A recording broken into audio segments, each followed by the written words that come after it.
In our previous video, we have discussed what is accounting. Now comes to the topic that is process of accounting. That means कि हम accounting करते कैसे हैं. What is the process of accounting? Main हमारा जो process है, यानी जो मेथड हम प्रोसेस जो हम फॉलो करते हैं वो सारे बिजनेस में सेम होता है. ठीक है, सेम रखने का मोटिव क्या होता है कि जैसे कि कोई भी आए हमारे बिज़नेस को चेक करने के लिए, तो ये ना हो कि जैसे कि हमारे लिए एक सीए है, ये सी आया हमारे बिज़नेस को चेक करने के लिए.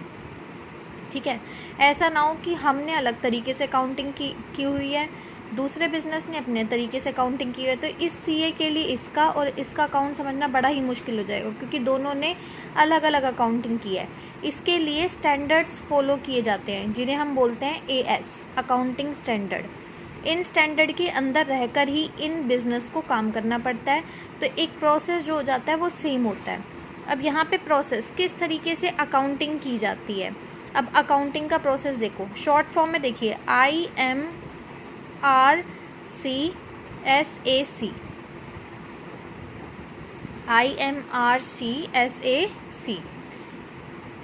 देखो, सबसे पहले फर्स्ट है आई से आइडेंटिफाइंग.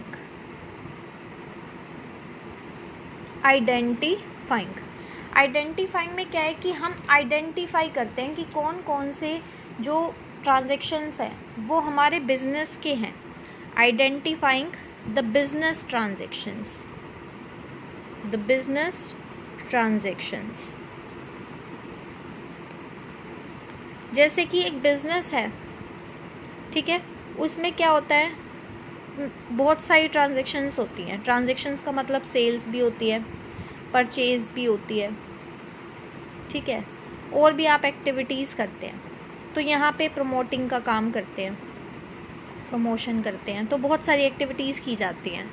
अब आइडेंटिफाई क्या करेंगे कि कौन कौन सी एक्टिविटीज़ मेरे बिजनेस से रिलेटेड है.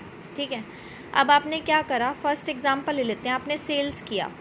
ठीक है, आपका बिजनेस है मान लो लैक्मे का, लैक्मे के प्रोडक्ट्स आप बेचते हैं, तो लैक्मे के जितने भी आप सेल कर रहे हैं आपके बिजनेस से रिलेटेड हैं.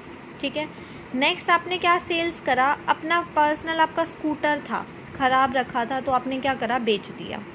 तो ये आपका पर्सनल है, ये आपके बिजनेस से रिलेटेड नहीं है. ठीक है, तो यहाँ पे जो हमारे बिजनेस से रिलेटेड होता है हम उसको आइडेंटिफाई करते हैं. Identifying the business transactions which are related to the business, जो हमारे बिजनेस से रिलेटेड है. तो फर्स्ट में आइडेंटिफाई करेंगे. सेकंड में हम करते हैं मेजरिंग द फाइनेंशियल ट्रांजैक्शंस. इसमें क्या होता है कि जो भी हमारी ट्रांजैक्शंस हैं उसे हम मेज़र मतलब होता है नापना, तोलना शुरू कर देते हैं. इसका मतलब है जैसे कि आपने क्या करा, सेल्स किया. ठीक है, अभी आपने किसका प्रोडक्ट सेल किया था, लैक्मे का. तो आपको पता है सेल करेंगे तो उसके बदले में आपके पास क्या आएगा, कैश आएगा. तो ये मनी है, क्या है, मनी, जिसे हम बोलते हैं मोनेटरी. इसे दूसरा नाम दे सकते हैं मोनेटरी टर्म्स में. ठीक है, मनी में आप इसको मेज़र कर सकते हैं, सेल को. वही आप क्या करते हो, आप सोशल सर्विस करते हैं. क्या करते हैं, सोशल सर्विस, यानी सामाजिक कार्य करते हैं. तो सोशल सर्विस में ये नहीं है कि आपको उसके बदले में मनी मिलेगी, नो बेनिफिट ऑफ मनी, आपको नो रिसीवमेंट ऑफ मनी मिलेगा, कुछ नहीं मिलेगा आपको मनी के बदले में, इस सर्विस के बदले में. तो जिनको एक तो फर्स्टली हमारे बिजनेस से रिलेटेड होने चाहिए, सेकेंडली मॉनेटरी टर्म्स में होने चाहिए. तो मॉनेटरी यानी which can be measure in money, तो उन ट्रांजैक्शंस को हम अपने बिजनेस में रिकॉर्ड करते हैं. साथ ही साथ देखो, हमारा जो बिज़नेस होता है, ठीक है, वो कैश में भी बिज़नेस करता है और क्रेडिट मतलब होता है उधारी. जैसे कई बार कह देते हैं हम किसी किराने की दुकान पे जाके कि भैया अभी तो मैं आपको पैसे नहीं दे सकता, मैं आपको बाद में दे दूँगा. ठीक है, तो ये क्रेडिट के बिहाव से भी क्या करता है, बिजनेस करता है. तो आप ऐसा नहीं कहेंगे कि सिर्फ कैश की ट्रांजैक्शन को इन्हीं को रिकॉर्ड करते हैं, ये जो उधारी का है ये हम रिकॉर्ड नहीं करते, नहीं, इस उधारी को भी हम अपने बिजनेस में रिकॉर्ड करते हैं, ठीक है। जो कि मैंने आपको बताया था, जिनसे पैसा लेना होता है वो हमारे होते हैं, that is called debtors, are debtors, हमारे बिजनेस के डेटर हैं। तो डेटर मतलब जिनसे हमें पैसा लेना है। तो बिजनेस कैश में भी बिजनेस कर सकता है, एक फर्म कैश में कर सकती है और क्रेडिट में भी कर सकती है। अब होता क्या है, जो कैश में ट्रांजैक्शन की जाती हैं वो कैश बुक में रिकॉर्ड की जाती हैं। किस में की जाती हैं? कैश बुक में। और जबकि जो क्रेडिट में अगर आपने सेल्स किया तो वो सेल्स बुक में रिकॉर्ड की जाती हैं, ठीक है। दोनों में कर तो आप सेल ही रहे हैं, सेल्स मतलब बेच रहे हैं अपना सामान। एक बार आपने कैश में बेचा, एक बार आपने उधारी पर बेचा।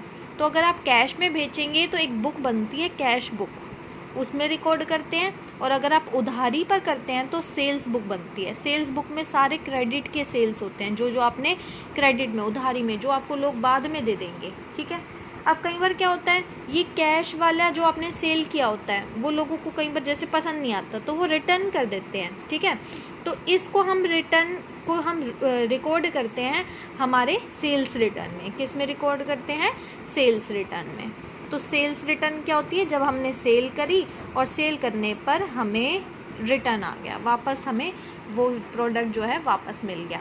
ऐसे ही कई बार हम क्या करते हैं, परचेज़ करते हैं कोई सामान, बिजनेस चलाने के लिए परचेज़ भी करना पड़ता है। तो परचेज़ करते हैं तो परचेज़ बुक में रिकॉर्ड होता है, और रिटर्न करते हैं तो परचेज़ रिटर्न में रिकॉर्ड होता है। थर्ड आपका जो प्रोसेस है क्या हो गया? IMR। आर पे क्या आएगा? रिकॉर्डिंग।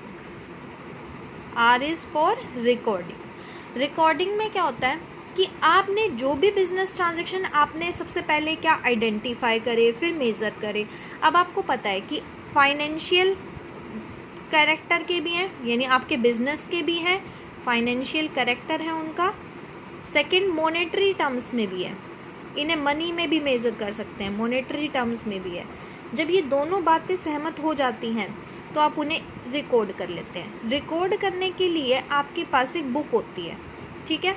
एक बुक बना लेते हैं जिसे जर्नल कहा जाता है, जर्नल, ठीक है। एक सब्सिडरी बुक्स कह सकते हैं हम, सब्सिडरी बुक्स, ठीक है। तो एक बुक बना लेते हैं। अब इस बुक में जो भी आपका होता है, बिजनेस में बहुत सारे ट्रांजैक्शंस होते हैं, जैसे कि सेल्स हुआ तो सेल्स रिकॉर्ड कर लिया, परचेज़ हुआ तो परचेज़ रिकॉर्ड कर लिया। जैसे कि मान लो आपने राम से परचेज़ किया, ठीक है, 1 लाख के गुड्स मतलब सामान परचेज़ किया आपने 1 लाख के।